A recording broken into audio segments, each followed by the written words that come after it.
It's time for clubs and confederations, and in this instance UEFA and FIFA, to recognize the moment that we're in, to recognize the game, what it stands for, and where the pitfalls are.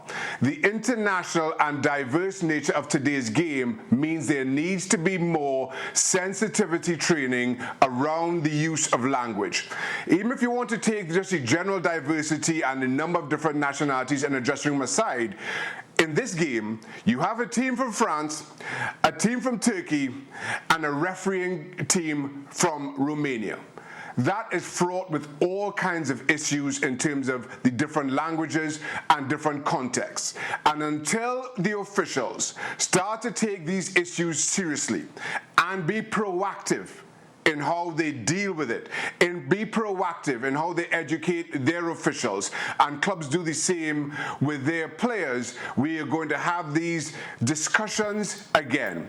Over the last couple of years, I have come to know far too much about how language is used around race, from Uruguay to Portugal to now Romania, than I care to have ever known.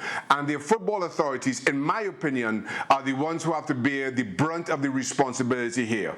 But I'll finish again. I cannot do anything but applaud with all my being, both PSG and Istanbul, for the unified action that they took in the face of what they interpreted as a racist action.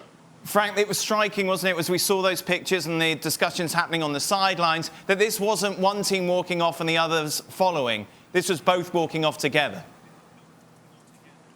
Yeah, and this is absolutely fantastic, and Shaka has a right to say that we have to applaud them, and because it's the first time that we see a reaction like that. We saw so many players being booed, insulted, and suffering from racism, and going out of the game and the pitch, but by themselves. And the first time that we see two teams deciding to stop the game and to make clear that they're against racism. I would have loved to see more white, because I'm going to name them, white players be more involved in the disagreement of carrying it on.